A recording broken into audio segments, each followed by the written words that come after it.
everybody. Welcome. This is the National Review Money and Politics podcast.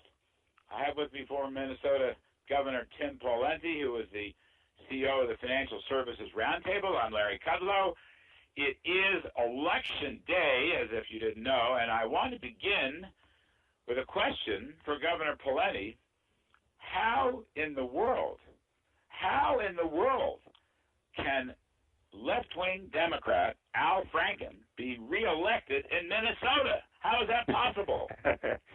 Well, Larry, you probably know that Minnesota, it was for a while purple, but it has trended back to light blue, and it has this distinction among the 50 states. It has the longest unbroken streak of voting for Democrat for president of any state in the United States of America, including Massachusetts, California, Vermont, Hawaii, and others that many others think are more liberal. And so it goes back to Nixon is the last time this. So it's a tough state, and it should be a good Republican year. And Al Franken's numbers at our best are mediocre. He was vulnerable, but the state demographics for now have shifted from purple to light blue. I mean, didn't he steal it the last time? Well, there was a lot of controversy around a very close vote between he and Norm Coleman, and that was litigated, reviewed by the courts, and settled out, Larry. So, it went through 2 or 3 levels of court review, and there were no findings of significant wrongdoing. So I know that's what people think, but at least the courts didn't agree with that. All right. So what's your forecast for today, sir? 53 Republicans in the United States Senate taking the majority. We may not get the last couple until January when the runoffs may occur in Georgia and or Louisiana, but it's going to be a very good night for the Republicans in the United States Senate. I am a little worried, I have to say, Larry, about a couple of our Republican governors in some of the states who are in closer races than they should be. I hope they pull it out, but Michigan is closer than it should be. Florida is closer than it should be, and we could have some surprises with Democrats winning some states that Republicans hold in a good Republican year, and that would be disappointing. Stan Brownback in trouble in Kansas? Yeah, the polls would indicate he's clawed his way back into a competitive range, but, a few weeks ago, a month ago, his numbers, he was behind, and he's fought a lot of tough fights. I give him credit to the extent that he got in and did what he tried to do, what he said he was going to do, but he took on a lot of water, and Kansas is a red state, so that's a state we should win, but his numbers are not where they should be. All my buddies in Wisconsin tell me that Scott Walker's going to win. Both inside and outside polling show him at 50%. He's not going to win 50-43, but he's probably going to win about 50-47. Yeah, I think that's right, Larry. He, if you're an incumbent in a good Republican year, usually the undecideds break a little disproportionately against the incumbent because, they know the incumbent. They wouldn't be undecided if they liked you. But if you're an incumbent and you're already sitting at 50 with some room to go in the undecideds, he should be able to win that, and I think he will. I think the polls in Wisconsin have trended a bit more in his favor in the last couple of weeks, so I'm optimistic for Scott. Just before we get to the bigger picture stuff, which is so important going forward, one other one. Down in Florida, Rick Scott versus Charlie Crist. Charlie Crist, one of the great political hookers of our time. Now, this story breaks over the weekend, Governor Pawlenty, that this was a Newsmax story that Crist was in bed, took $70,000 from several guys who operate strip bars, and in the strip bars sell drugs and prostitution. Now, I just have to believe that that's going to damage Crist once and for all. Well, I didn't see that report. I don't know how credible it is, but if it's true and that gets some play, obviously that's going to have an impact in Florida. But before that story broke, and I looked at the numbers late last week, Crist was a little ahead, and so that's not a good sign. Although, again, it's a good Republican year, and if this, even a medium slip rolls through, that could help the incumbent Rick Scott. But that's an important state, and you look at Texas, California, Florida, and some others. They set the stage for what could happen nationally, and it's important to have Republican governors in those states. All right, so Republican win, but get the CR out of the way. Get the continuing resolution out of the way. You don't want a budget shutdown. And then my vision here, and I've talked to a bunch of senators about this. I've talked to some leading House members. Start passing pro-growth legislation. Get it on the president's desk. If you want to veto it, fine. We'll set up 2016. I'm talking about Keystone. I'm talking about drilling on federal land. I'm talking about ending export restrictions. I'm talking about good, solid 20% corporate tax reform. I'm talking about carving up some of the worst provision of Obamacare. Republicans got to come out and show, A, they can get stuff done, B, it's good pro-growth stuff, and C, they can govern. I completely agree, and I would throw in a couple others in there too. And if you want to tackle the immigration issue, and I think they should before 26, do the stuff that at least the Republicans can agree on. If you're talking about sequencing an approach to immigration, and the first step is to take additional steps to enforce the border, then do that to give some confidence. And dare the president to veto that. I think he should sign it. But your list, I'll call it the Kudlow list or the Cud list for growth, is spot on, Larry. And I think that's exactly what they should do, and they should not waste time. They should be locked and loaded when they get there in January. They're only going to have a short window of time that's a honeymoon before people start thinking too much about 2016. So they basically are going to have between January, and maybe June or towards the fall before everything starts tilting towards 2016. So they need to make hay while the sun is shining. They got a Republican House, a Republican Senate. There should be a no excuses, optimistic, pro-growth agenda, and the items you mentioned should be front and center. But I don't want it just to be border security. I acknowledge everybody wants better border security. Everybody. No question about that. But don't they have to put, other feet forward on this thing? They've got to talk about visas for the brainiacs, for example, the H-1B visas. They've got to talk about guest worker cards. They've got to talk about legalization. I don't necessarily know about citizenship right now, but legalization if certain criteria are met. Because, Tim Pawlenty, the messaging here, immigration by itself is a substantive issue, but the messaging reaches out to all the minority groups and to the concept of a new Republican Party with a big tent. I watched Mitt Romney on Fox News Sunday. I know you want to be president. I got to tell you, all he talked about was border security. He didn't have a pro-growth message. He didn't have an energy message. He didn't have a tax reform message. He didn't have any optimistic messages, and I was sorely disappointed. Well, but the Republican Party, and I know you may not personally agree with it, is in favor of a sequenced approach, Larry. So they're not against a more holistic or comprehensive approach, but doing it in order of sequence and priority, with the first piece being border security. And while that may not be the full package for you, that's a highly popular and highly supported provision in an overall immigration package by the American public. So that would be very, very popular. Now, it wouldn't be fully satisfying to those who want broader immigration reform, but I think if they follow that up with some of the things you've talked about, that would be well received. The president's going to want a package, and he's going to try to force them into a total package. There may be some room for negotiation between all of that, but I think they'd be well served to make some progress on immigration reform before 2016. But look, I am totally against any executive action by the president regarding deportation, or for that matter, anything else. I'm totally against that.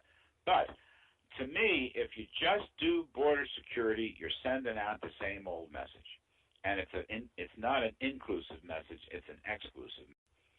Yeah, I know. Well, if the president comes out after the election and it appears like he's poised to do it, and issues an executive order, further softening deportation for people who are here illegally, but really in many cases here illegally and have committed either criminal or other wrongful acts, that's not going to be well received by the American public, and it's certainly not going to be well received by a Republican Congress. That would really be sticking it in their eye. And I think if he wants to have any hope of working with the Republican Congress over the next 2 years, that would be an unwise first move. But he's poised to do it, and he's just like the gift that keeps on giving to Republicans because, that's going to play right into their hand. I just think the big tent message, the reach out message, the inclusive message is so important, and I think a new Republican Congress has to send that message right off the top. It can't be the same old, same old. Yeah, and I think that's right. They're torn. They're divided on immigration. So they may be better served to have immigration on the plate and in the list, but start with something that they can get all behind to get some unity and team building and momentum going. Something like repealing provisions of Obamacare that they don't like, or pro-growth tax reform. They can all get behind that. It's interesting. Obamacare is resurfacing now. You've probably seen some of the news stories.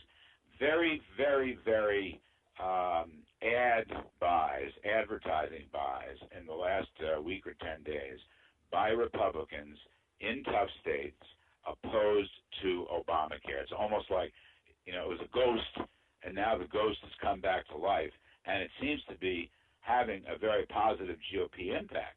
So I go there. I say, we don't need an employer mandate. We don't need an individual mandate. We don't need one size fits all. In other words, why do I need 12 mandates in my own package, okay? I'm a 60-something guy. I don't need lactation services. Other people may. So let us all choose. Let us all be free to choose for our own package. To me, that's the kind of thing the public is against. They don't want to be dictated to.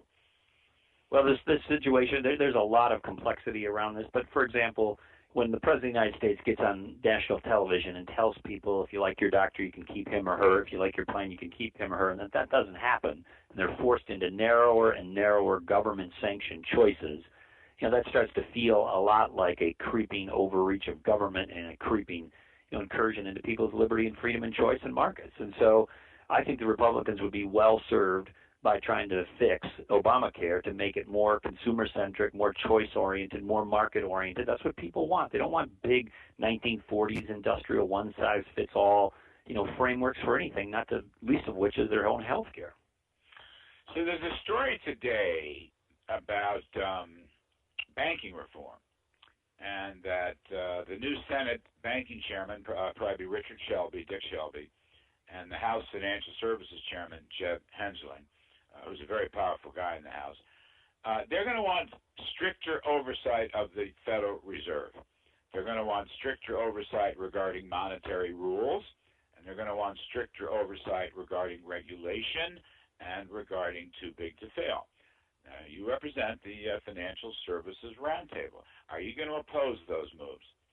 Well, it depends on which ones they are. So, the Federal Reserve, for example, I think in certain cases could use some additional inquiry or oversight. For example, they have an entire, a lot of people don't know this, maybe you don't even know this, they have an entire payment system that competes with private providers of payment systems and payment rails. So one question is, in a world where Apple and Silicon Valley and numerous other agencies are providing payment services, should an arm of the government, the federal government, really be in that space? Or if they do, is there a narrow piece of that?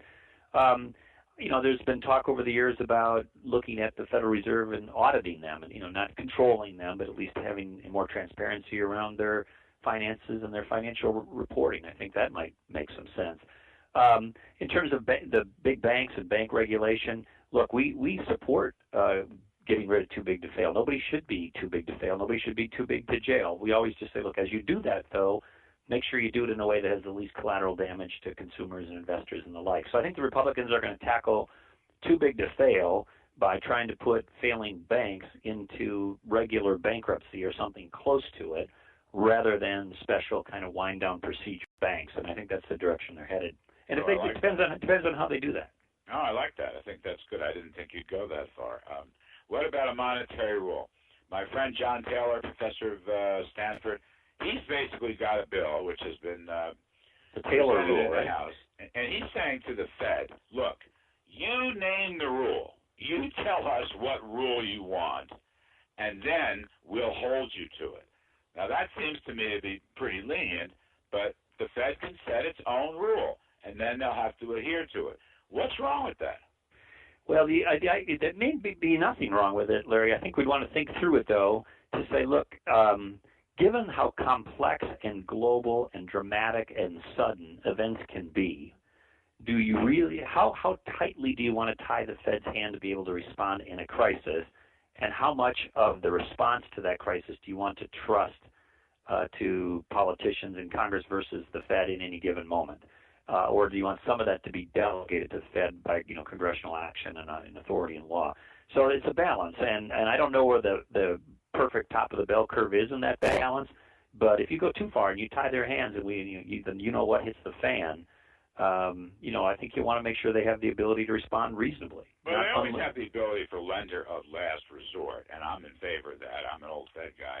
But to me, QE was money berserk, money gone berserk. It didn't work. It was a waste of our balance sheets. I don't know how the hell they're going to unwind it. But, I'm asking you, the Financial Services Roundtable, you guys are the big shots. You guys are just kind of crony capitalism there. So that's why I want to get your view. It's going to be very important. You hobnob with these Fed guys. Well, I think that there certainly could be under review. Every institution, the Fed and every other institution, hasn't been changed in decades. The world's changing, systems change, technology changes, culture changes, politics change. Of course, they could be reformed and changed and improved. It just depends on what they have in mind. Hey, I do have one question for you, though.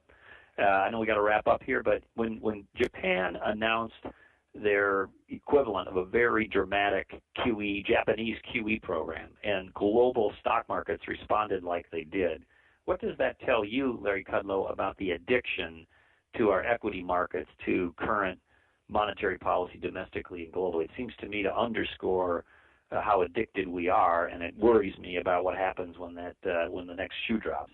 You ought to be worried. I mean, yes, markets always, first blush when they see easy money. Yes, they do what you described, and they did it again. I do not think it will work in Japan, Tim. I do not think it worked here in the USA. I think the problem with Japan, their taxes are vastly too high. Their economy is regulated. It's virtually a straitjacket. They're losing population. Do you know their deficits per year as a share of GDP are close to 300%? I can just tell you, QE is not going to help those problems in Japan. Wow. And American investors, I want to make this clear. This is fun. American stocks are the place to be. Not only because of some of these political issues, you're going to have a more pro-growth Congress, a more Reagan-esque Congress, at least that's my hope. But profits, which are the mother's milk of stocks and the lifeblood of the economy, profits are coming in stronger than expected. The latest reading I saw this morning for the third quarter was 9.3%. The original estimate was 4.5%. That's why I said a month ago, when all hell was breaking loose, buy the dip. And I still say buy the dip. I say buy America. King dollar is going up. This is good. We're on the right path, Tim Pawlenty. I'm telling you. Well, Larry, this is good. The JFK, Ronald Reagan, pro-growth, free trade, American path, peace and prosperity. I love it. And so now for our podcast listeners, they've got some good advice and some good insight from Mr. Kudlow. You've been saying from when we started this, watch profits, watch earnings. If they keep going up, stay in the market. But when they start tanking, that's a good indication to take a break. That's it. I'm not always right, but over, 3 or 4 decades, that model usually That's right. Well. That's right. Governor Tim Pawlenty, your great stuff from the Financial Services Roundtable. I'm Larry Kudlow. This is the National Review Online Money and Politics podcast. We will see you, folks, post-election.